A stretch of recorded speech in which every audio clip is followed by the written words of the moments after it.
Today we are cheating our way through biking all around the Banks Peninsula.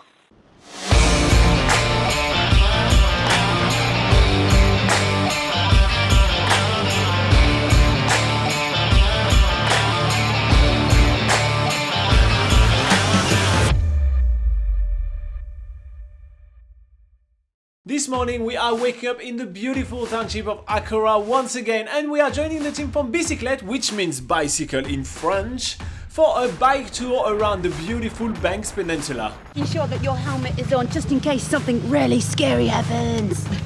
Yes, it's the law in New Zealand. If you bicycle on public roads, you have to wear a helmet. The safety vest though is just extra security. Not like the road around the Banks Peninsula are gonna be super busy, but you know what? Better be safe than sorry. And because the Banks Peninsula is known to be mostly uphill, downhill, we are using e-bikes today. Kaz, our tour guide, quickly show us how to use them, and then we are on our way.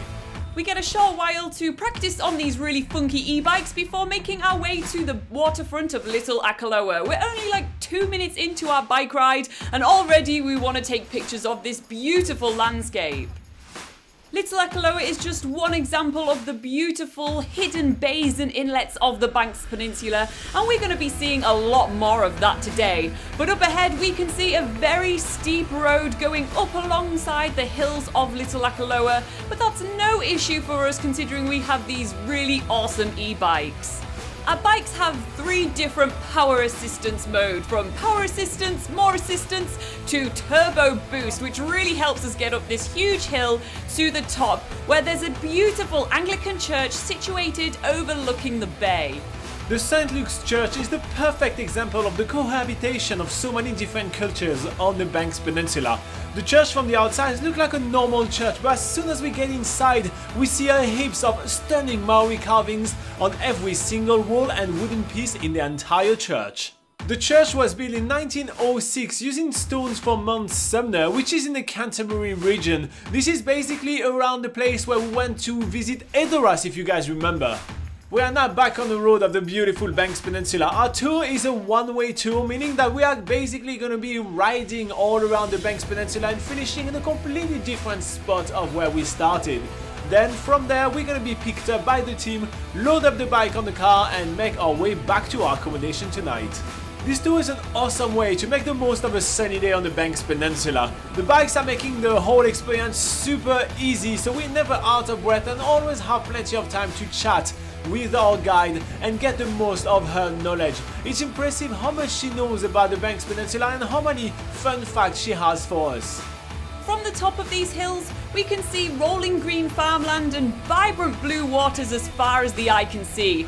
But Kaz tells us that the Banks Peninsula didn't always look like this. About 98% of the Banks Peninsula was once covered in native forest. After human settlement on the peninsula, much of the forest was cleared, but a lot of farmers in the area are grouping together to bring back some of this native forest, which is really awesome. Kaz also tells us about the volcanic history of the Banks Peninsula as well. Unlike a lot of the South Island, which is mainly made up of mountains and tectonic activity, the Banks Peninsula is the most prominent volcanic feature in the South Island. That probably explains all the hills, but the awesome thing about hills is that at some point you've got to go down them, and that's what we love about biking. One of the main things that I'm taking away from this tour is how big the Banks Peninsula is. Because we're going so many uphill and downhill, we get a ton of viewpoints on all the little inlets of the beautiful Banks Peninsula, which is not only the town of Akaroa. Most people that do visit the Banks Peninsula stick with only Akaroa, and it's such a shame because there is so many hidden gems around the area. And for us, the best thing is the fact that, well, there are roads everywhere, so we can go everywhere, but there are almost no cars. So we basically have the entire road to ourselves, which is perfect for us biking in a line, chatting, joking together, competing with each other on the first one going on top of the hill, and making the most of those super fast e-bikes. The final point of our tour today is going to be the beautiful Okains Bay. It's one of the most famous bays in the whole Banks Peninsula. It's because it's a volcanic beach, meaning that it's black sand and it's super iconic for amazing pictures opportunities. You get the beautiful white water washing on the dark sand with both sides of the inlet being covered with cliff and native bush. How awesome is that? Just the thought of that is getting us to power through the whole ride. Actually, we don't really need to power through because the bike is doing all the work for us, so it's basically just a glorious downhill from there. We are speeding our way through the beautiful place of Okains Bay. Before we end our bike ride though, we can't resist going onto the beach itself and checking out the Okains Bay beach. We see loads of campers on the edge of the beach, meaning that it must be an awesome place to camp.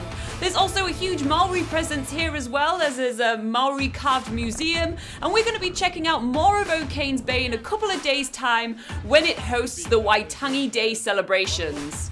But for now, we're wrapping up our bike tour and loading the bikes onto the trailer where the team from Bicyclette are dropping us back to our accommodation in Akaroa.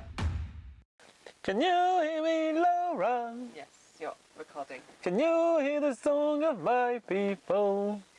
Can you hear me, Laura? Can you hear the scream of my people?